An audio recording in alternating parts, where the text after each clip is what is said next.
My name is Archbishop Martin Kivuva Musonde, the Archbishop of Mombasa. This is my 11th or 10th year since I've been a bishop there. The whole issue of the youth or the young people, as we call them, is been taken very seriously, first of all, by the conference. But even before that, it's one thing we identified right from the beginning, since even as I became a priest, because it is from the young people who are mentored and grown by the church, who eventually become the adults of the church, who eventually become the priests, the religious, and everybody. So they are a vital component of our society that we should care for them. Mombasa, as we ourselves, for the last 2 years now, I have already, during the launch of the commission in the conference for the youth, we identified 3 priests, and these 3 priests are part of a team who are working the young people. So during the launch, we invited and we opened our doors to them to come to Mombasa. In fact, it was estimated about 300,000 young people came to Mombasa, including our own.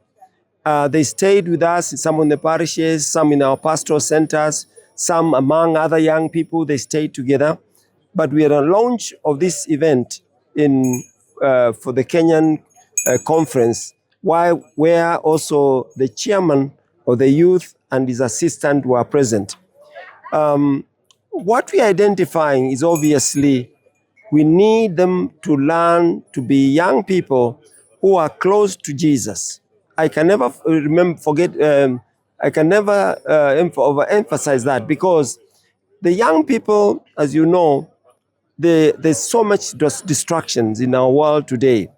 And the distractions comes from all kinds of things. Could be family, could be peer pressure, could be issues about them not feeling accepted in society, questions about their faith, and therefore they need the church to walk with them towards Jesus. And I believe that is what Jesus is asking. What is Jesus asking the young people to do? He's asking them to give their 5 loaves and the 2 fish, their gifts, their giftedness, to the service of the church, to service of each other. And taking that example of feeding the 5,000, where Jesus asked the disciples, give them something to eat. The young people are able to mobilize themselves in a very interesting way. A case in mind, the so-called Gen Zs in our countries are many places where they have taken up the initiative to challenge society about social issues about corruption, issues about lack of bad governance. It's become a very a community by itself that is saying the many things some of the adults and many people are afraid to say. They have the facts and they speak from the facts. So Mombasa, I held several conversations with the youth online, even as early as that time when things were happening. Because if you leave them alone, then they can be distracted, or even distracted to join the enemy. Let me call it the enemy. So that's what we're doing at the moment. We have a communications office, which has facilities like radio. We have actually a radio, although the expanse is not the whole diocese, but covers majority of the diocese, 3/4 of the diocese. Therefore, we invite them also in the studio. We invite the youth coordinators to engage in dialogue with them, engage parents to engage with dialogue with the youth. I have done it also myself. I invite priests or persons of interest to dialogue with them online. And therefore, even as early as the year 2000, when we had Corona, we began this online conversation with different sectors: youth, women, men, the family particularly, because that's where the key of the problem can be, where the families do not sometimes understand their youth or their young people. And therefore, we invite also people on set. We create possibilities like that. We create what we call youth days, which can be able to let them interact with the adults. And in that way, we work as a family. The issue of the young people, okay, the digital space is there, but most of them have a mobile, most of them have a use of the technology. But what are they tweeting about? What are they watching about? Or what are they receiving from outside world? Therefore, one of the ways is to have in parishes what we call communication agents. And that's what they have done. We've done in Mombasa, that as many as parishes are, we invite each parish to have an agent, a communication agent, who shares also with a central point where information can be spread or shared, either on radio or on the social media. Employment is key to survival. It provides bread on the table. And therefore, you cannot be employed unless you've trained or you have skills or you have able to produce something for sale. Is it your labor? Is it your intellectual awareness of what you're able to do? And therefore, one of the things we do, of course, we're encouraging young people in schools to please concentrate on your studies. Ensure you are not left out. Do not join those who ban schools. Do not, all these kind of negative things, because they are frustrated, they tend to get wild because they cannot contain, particularly when they are exam year time, or rather terms. We have encouraged them to remain focused.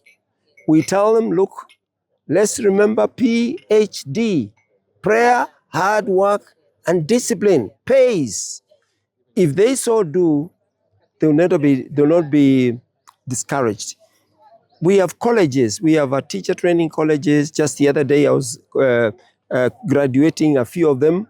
77, they were the class that was finishing in Bura Teacher Training College, St. Mary's in Taita.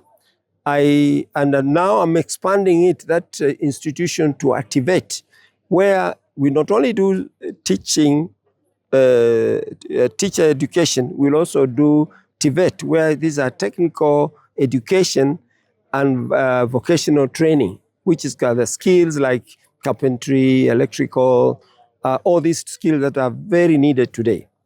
In that way, that college will give you a chance for these young people to go back home, not only be as teachers, also with other skills.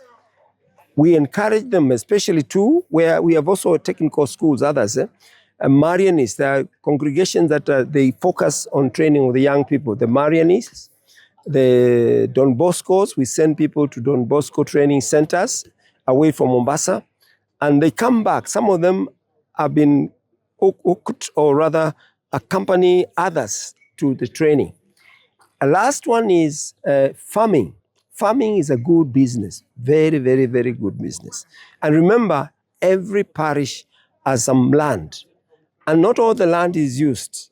You may have 5 acres, but the only thing you have a church there and one building. They can use those places to make income generating projects through farming.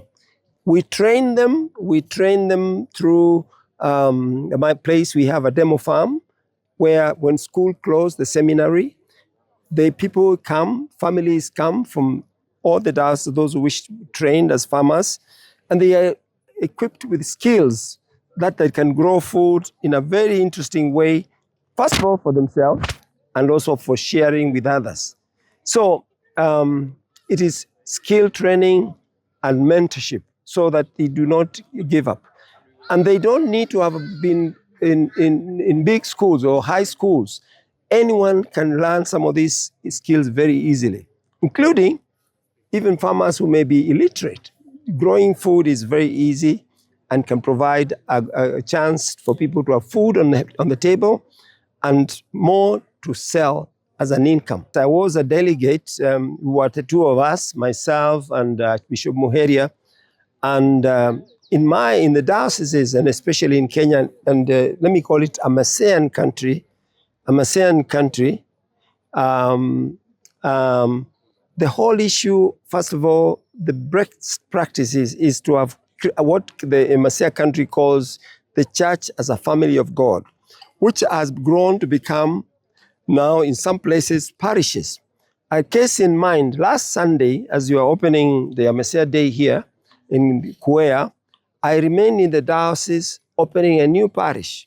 This new parish was formed by 10 small Christian communities that had seen the need to ask and request the diocese to give them a parish priest. And that day we did. And they were extremely happy, beautiful celebration. And they could see they're teaching their children, they're teaching their young. Again, another plus thing is where we have identified different sectors of the Christian folk, where you have the women have their own kind of unions, the men, the youth, and even children, such that everybody as a home they can feel at peace with. So the small Christian communities plus the solidarities also, like there are those who are Sacred Heart, there are those who are doing something else. You provide all these possibilities so that people do not just say, yes, I'm baptized, but I don't know what to do next. If it's men, they have a men sodality under St. Joseph. If they are women, the same. They have Monica, they have St. Anne. If there's a youth, they have their patrons, Dominic and others, and they have their leadership also structured. Last but not least, out of all these groups, we have identified a way of growing leadership from the grassroots, such that we begin from the small Christian communities.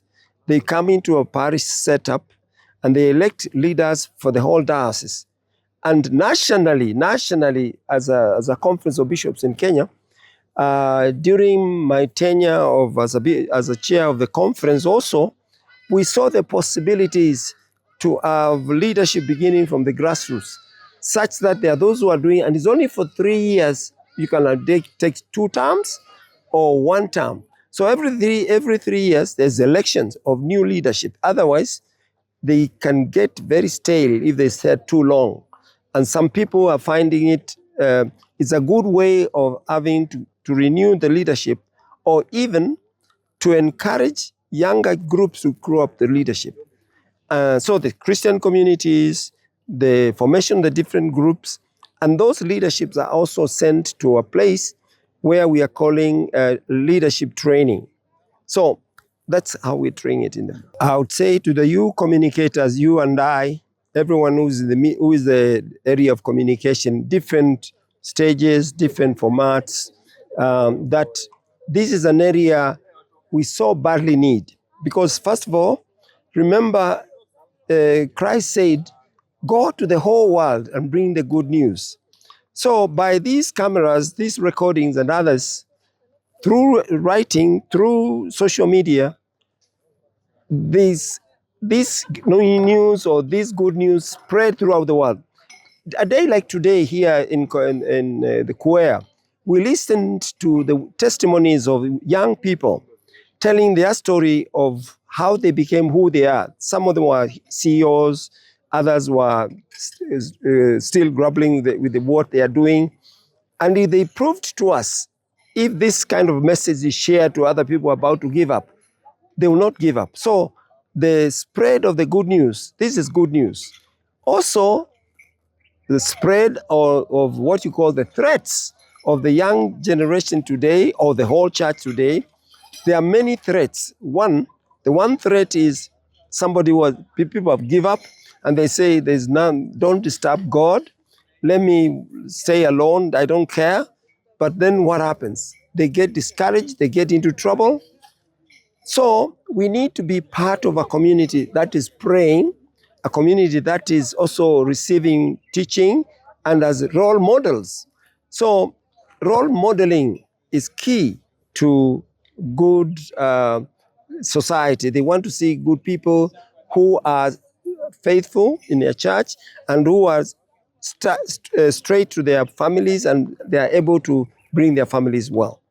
So communicators, you have immense possibilities. So the more we're able to spread the good news, the better. It's like spreading rain in a place where it's very dry. And let me call to mind that especially now our world full of many areas that are struggling through war, through famine, through calamities, to give them hope, to say, let's not give up, even despite what people go through. So this is a message for Christ, what he will tell us. I'm sure he say to go to those who are crying with them, go who are dancing, dance with them. But remember, we are all missionaries by baptism. You are sent out, baptized and sent, as the message came once upon a time. And remember, we all are part of the messengers of good news and hope. Asante sana.